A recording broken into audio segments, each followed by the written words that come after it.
Yo, what's good, y'all? It's your man, the Bigga P, and I'm here with my post-fight thoughts on the past couple fights from Saturday.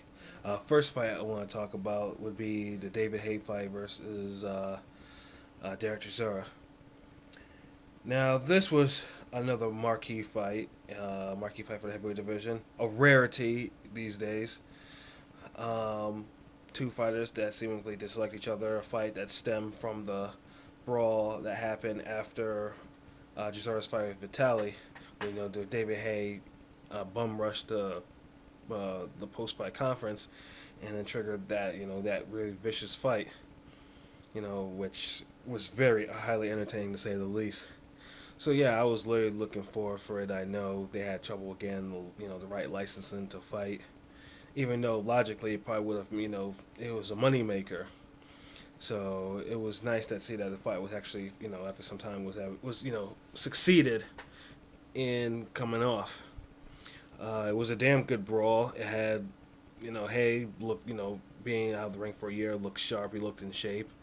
I think he controlled the first couple rounds. Chisora was putting the pressure on him though. He didn't let him breathe, and that's what I liked. He came forward, and for a while it looked like Chisora would probably do like the rest of it he's been doing, just taking shots. And then the third round, near the end of the third round, Chisora catches him with that left hook and sends him to the ropes. And I'm thinking to myself, oh shit, had that punch happened maybe 30 seconds in the round, Hay might have been in some trouble.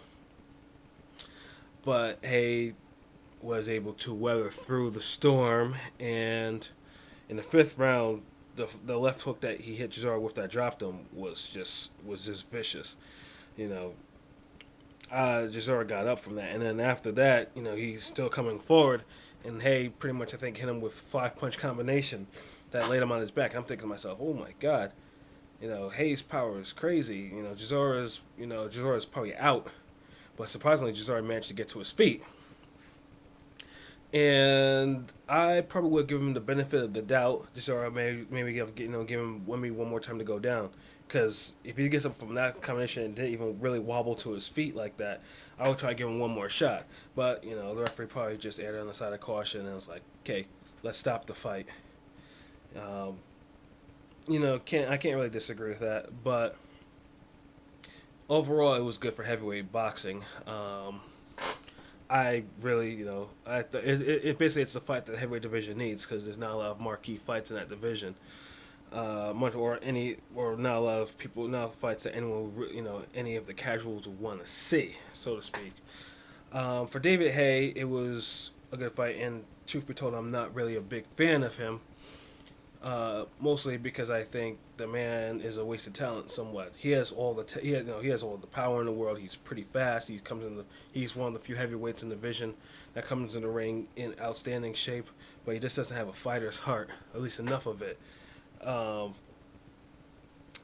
and this goes a long way in repairing how I view him. After that horrific, fiasco with Vlad Klitschko last summer, a fight where I lost a significant amount of money betting on him, but then among other things. And hopefully, maybe this will translate into a fight with Vitaly Klitschko. Now, I know Vitaly Klitschko is facing, what's his name, Manuel Shar, and I think plans on retiring or giving up the belt. If I was Vitaly, I wouldn't go out like that. I'd say I'd entertain maybe, fight Shar and then maybe fight David Haye. At least you say if you beat David Haye, then he's probably beaten all the viable heavyweights around, and then he can retire and go back to politics or whatever he likes to do in his spare time.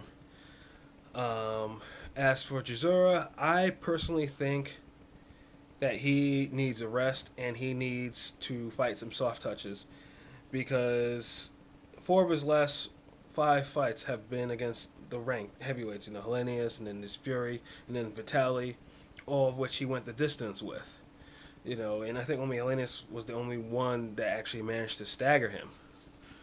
And he's only had a few fights. What is it, maybe 18, 19 fights, somewhere around there. I think he deserves the soft touch. Actually, it'll probably be beneficial to get soft touches in his career. Um, I mean, Haye is Haye. I mean, Haye has the power. I didn't think. I mean, Haye is one of a kind with his power, and I didn't think he would be the one to stop Chisora, but he did. But I think Chisora just needs to rest. He needs to regroup. He needs to find some soft touches and then go after a contender or a champion again. Because personally, I like dude in the heavyweight division. He brings excitement. I mean, he's fun to watch in the ring. To me, he's a little crude at times. That maybe down the line something someone will be able to smooth that out for him. And I hope he can come back, at 100%. Now the next fight we'll talk about is Amir Khan versus Danny Garcia. This was a fight I wasn't really interested in seeing. I wanted to see Amir Khan Lamont Peterson too, because I really liked the first fight a lot. But unfortunately, I think what happened with Peterson getting caught with the PED in the system. After he actually was the one that actually called for the drug test, which actually boggles my mind on how stupid he was to actually get caught with that nonsense.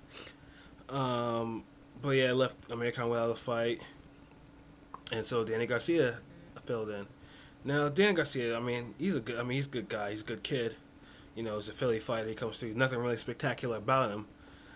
But he gets the job done, and his father is a constant source of entertainment. And I think it's a unique combination. His father talks all this smack, and Danny Garcia does his business in the ring. And I have no problem with that. But yeah, still, I wasn't expecting a very exciting fight. I was expecting either maybe a one-sided fight for Khan and Khan maybe knocking him out in the later rounds or whatever. I was wrong. The fight turned out to be very, damn good.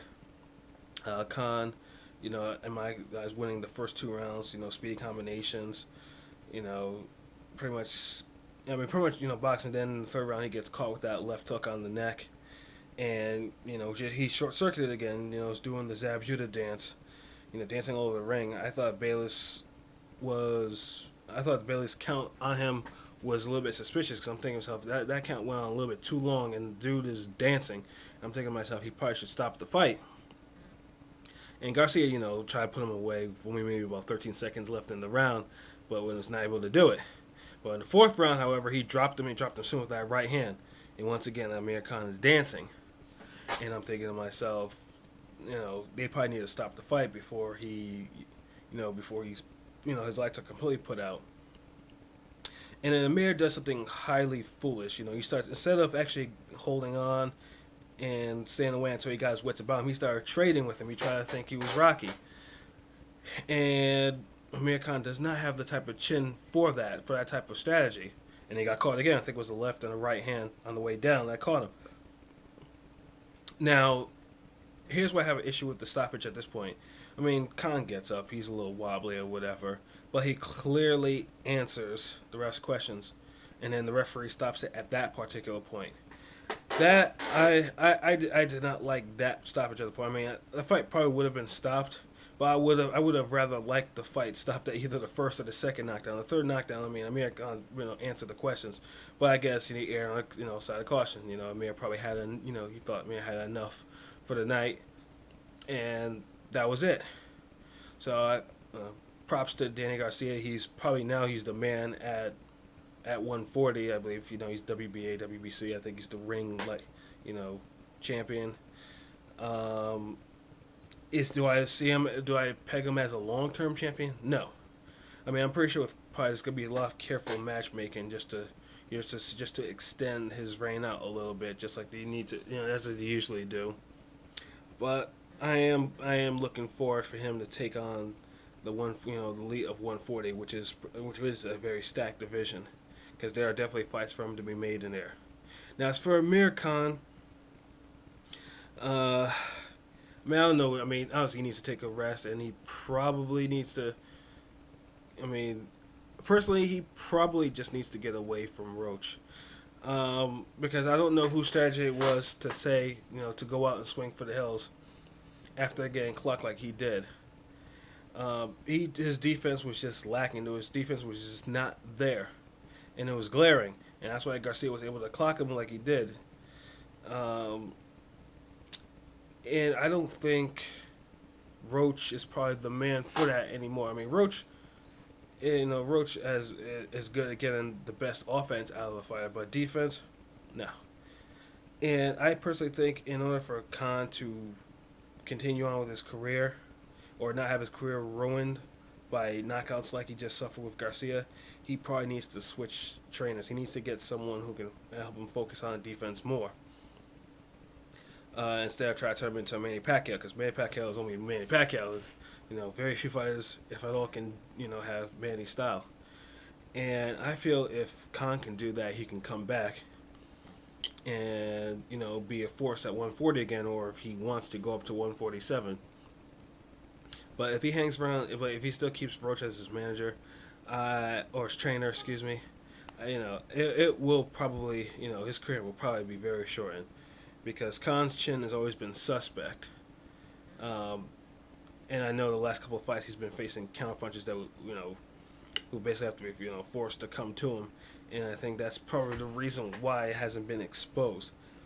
But he does not need. I mean, maybe Maidana, except for Maidana, who actually did come close to knocking him out. But yeah, Khan needs a new trainer. I think it's time for him to dump Roach and go with somebody else. That's if he actually wants to be a force at 140 or 147 again. Well, those are my thoughts about those two fights. And that's it. I mean, just stay tuned. I'm pretty sure in the near future I'll be, as I usually do, I'll be putting up more videos on fights and probably, even talk about other various topics such as the aforementioned the heavyweights. Something I've always wanted to talk about the heavyweight division and how and what I think about this, what I think about it today. So yeah, look out for those. All right, you guys have a good night, and I'll talk to you guys again real soon. All right, peace, y'all.